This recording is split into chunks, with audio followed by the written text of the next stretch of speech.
Greetings and salutations, loyal viewers of this channel. My name is Sean, and today we gotta talk about the latest addition to the Central Park 5 hoax, which is a lawsuit that they filed in federal court in Philadelphia due to comments that the evil orange man made during the debate with Vice President Kamala Harris, because they're alleging that he defamed them and they're innocent baby angels that didn't do nothing wrong, despite the fact that they are on video admitting to what they did wrong and all the other overwhelming evidence of their guilt. So today we're going to talk about this lawsuit, we're going to go over it, and then maybe, just maybe, you guys are going to get what you've always wanted from me for a very long time, which is a video series going over their case and proving beyond any shadow of a doubt that they did in fact do this, they are in fact guilty, and yes, I have the facts and the evidence to support that. But before we get into that, I want to thank everybody who supports this channel via actualjusticewarrior.com/join. Give me the money.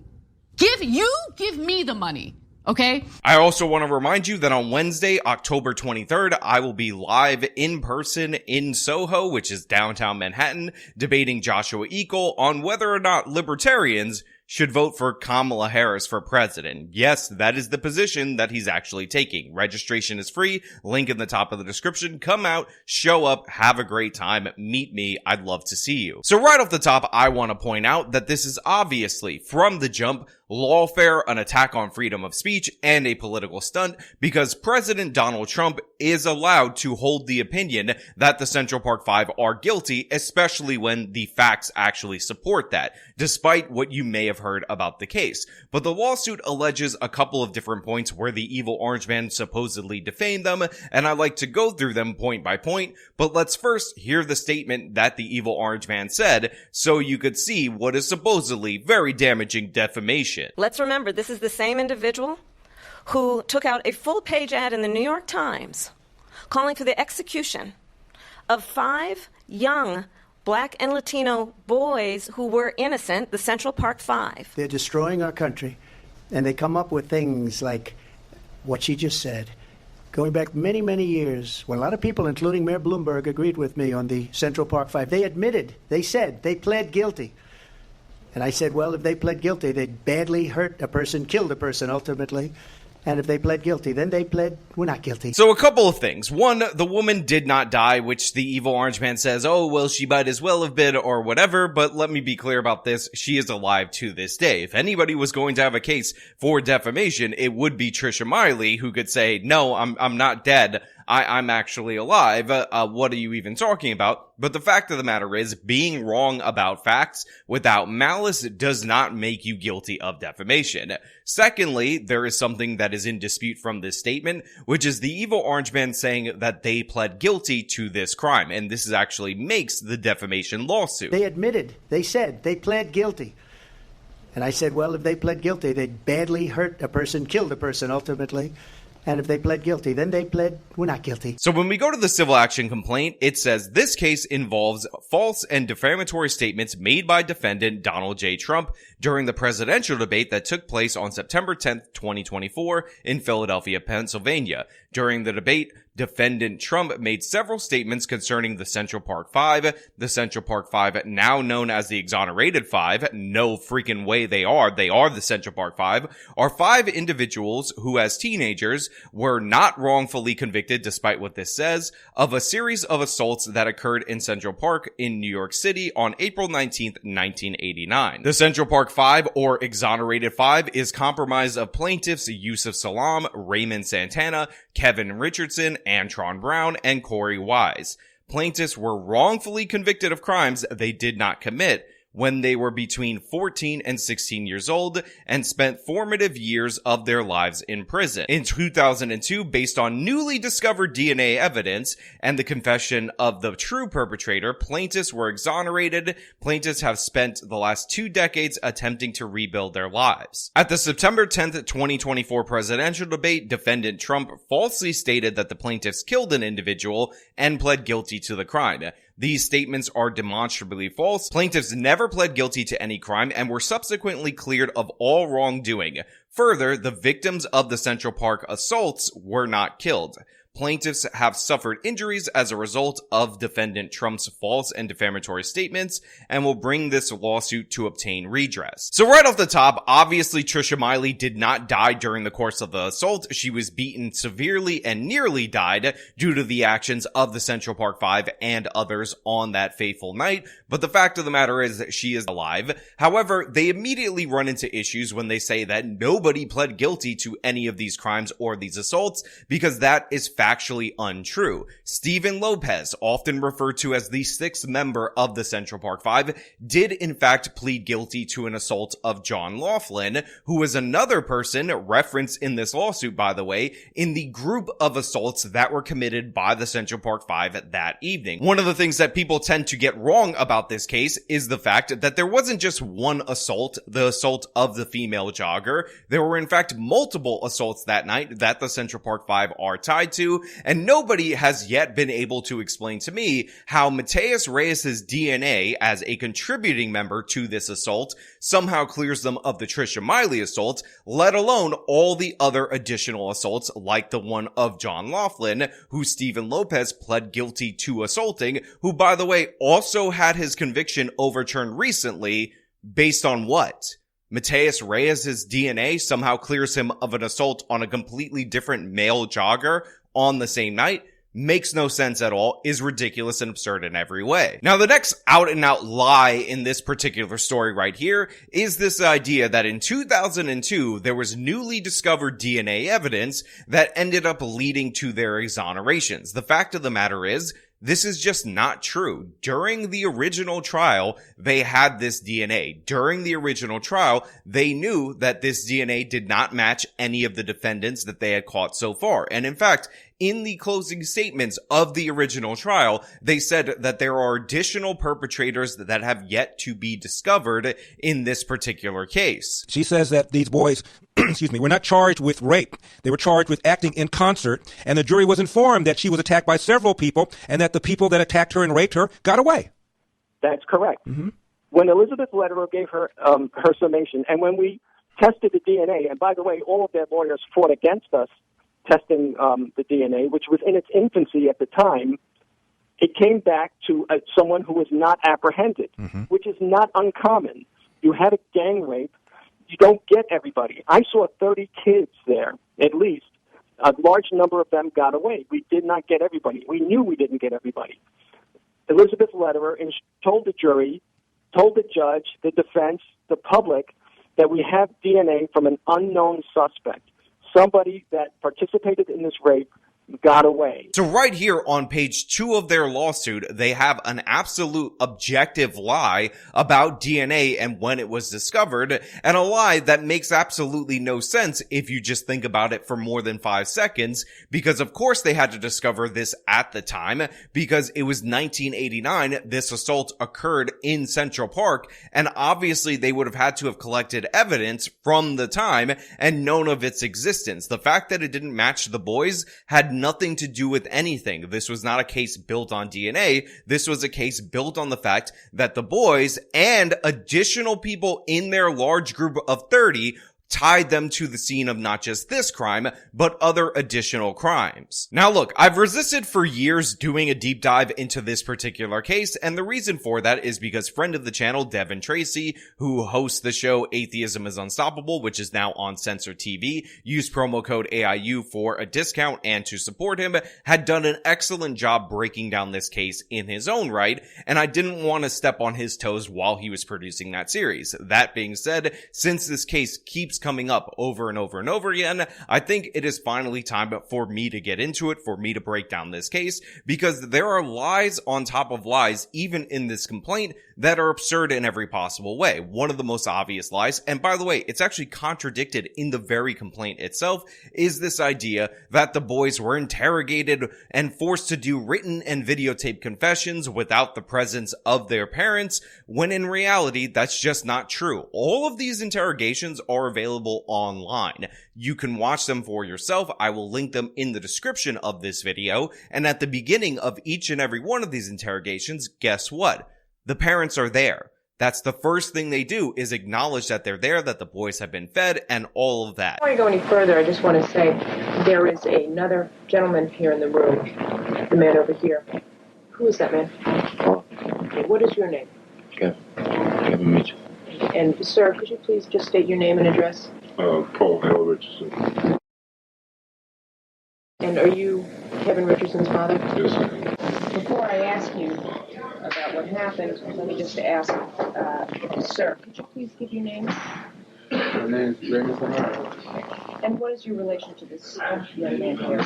Your father? Also present are, I believe, your parents. Could you each please state your full name? My name is Linda McCray. Bob McCray. And, ma'am, what is your relation? I'm his mother. And, okay. Before I begin, let me just say also in the room are two people sitting over here. Do you know who those people are? Yes, sir. And who are they? My mother and my father. Okay. What is your name, please? Magdalena Lopez. And what is your name? Dermiro Lopez. Okay. What is your relation to? I'm the father. And, okay. There's also a woman seated next to you on your left who's present in the room. Do you know who that woman is? Okay. What's her name? Noreen Reed. Ma'am, would you please state your name and address for the My name is Noreen Reed. Is Lamont McCall your son? Yes, he is. All right. Who is that woman? My mother, And what is her name? Jacqueline Johannes. Great. Ma'am, could you please state your name and address? Jacqueline Johannes. And are you related to the gentleman to your right? Yes, he's my son. On top of that, it actually says that Yusuf Salam's mother, who again, they just claimed wasn't there, actually intervened and didn't allow him to do a written and or videotape confession for the police because she didn't think that was a good idea. So these guys are claiming that their parents weren't there when on video they were in fact there. The NYPD followed all the procedures. Multiple investigations have discovered that.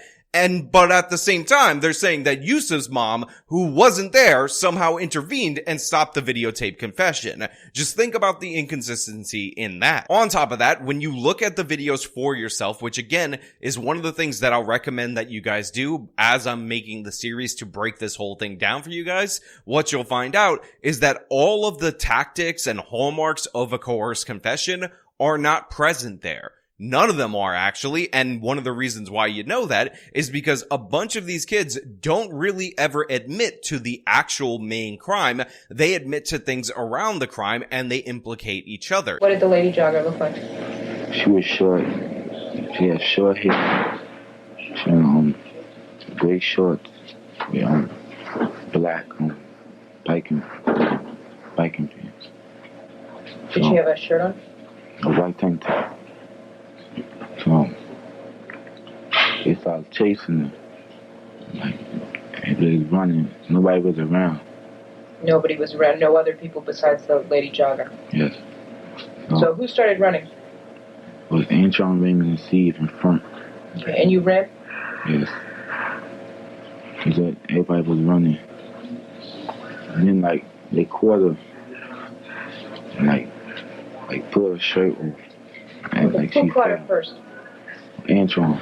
And Steve and Raymond's beside him. when they caught her, what did they do to her? Did they grab her? What did they do? They pushed her down. Somebody was pushing her down. They grabbed her shirt. And she fell. She fell? Yes. And who was grabbing her shirt? It was Antoine. Everybody surrounded her. So they started taking her bra off. Okay, did somebody take her shirt off first? Yes. Who took her shirt off? Raymond took her shirt off. And was she wearing a bra? Yes. And did somebody take her bra off? Yes. Did they take it off, or did they pull it up, or what did they do? Just ripped it off. Was she screaming? What was she saying? It's saying stop, yelling help. So I was running saying I shouldn't. I said don't do that to her. I couldn't do it. Was somebody taking her pants off? Yes. Who was doing that? Antoine.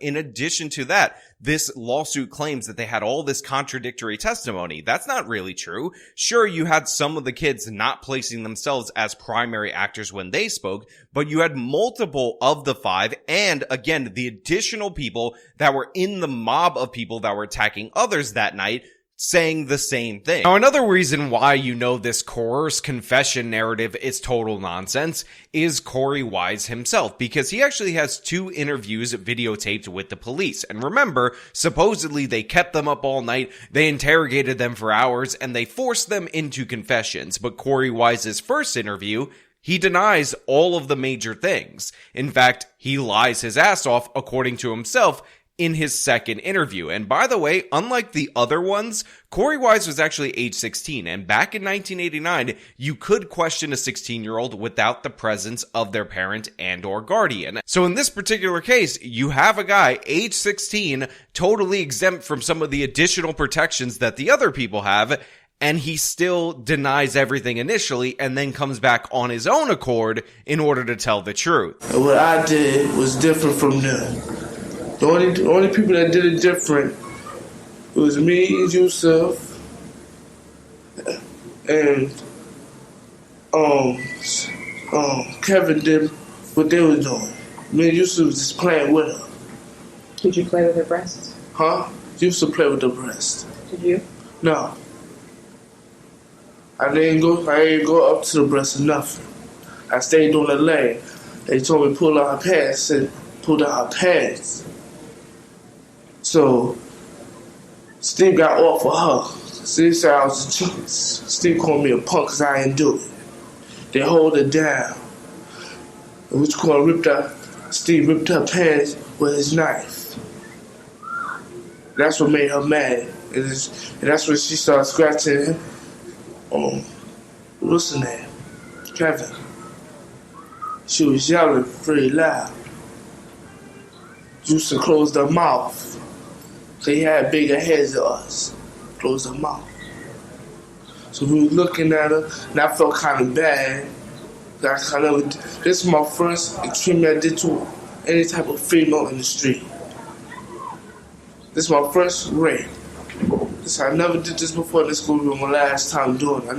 This is my first experience. One of the reasons why we know that Yusuf Salam was a primary instigator and initiator of violence is because multiple kids in this group of 30, even kids that didn't know his name, repeatedly described Yusuf, or the 6'3" black kid with the high top fade, swinging a lead pipe at victims that night, again for the additional assaults. So yeah, I will do a larger breakdown of this. I have to organize it and all of that, but it's important for you guys to understand that even if these guys were completely innocent, which they're definitely not, it's not defamation for you to believe that they are in fact guilty. On top of that, they were actually convicted. Think about O.J. Simpson, who was found not guilty on the murder charges, and all the different various people who call him a murderer on television, despite the fact that he was initially acquitted, unlike these individuals who were initially convicted. And in fact, only one judge who reviewed their case decades later decided that he was going to throw out the verdict with a vacation of conviction. And the thing is, the city of New York could have appealed that, but they just chose not to do so. So it's not defamation at all whatsoever, or even crazy or out of bounds for you to believe the Central Park Five in their own words at the time, believe the additional kids that were with them that had no reason to lie about them in their own words at the time, to believe the multiple jury trials because they weren't all tried at the same time and in the same court proceedings, and believe Stephen Lopez's confession, his guilty plea at trial to the crimes that he was ultimately convicted of. But yeah, this is where we're at in the United States of America. These guilty individuals who have gotten a huge payday due to politically correct reasons that are absolutely disastrous are now churning around and expanding the hoax even further and suing a presidential candidate for comments that he made during a heated presidential debate. And it's ridiculous in every possible way. Now, of course, I want to know what you guys think about this down in the comments below. Are you interested in the Central Park Park 5 series if I am to produce it,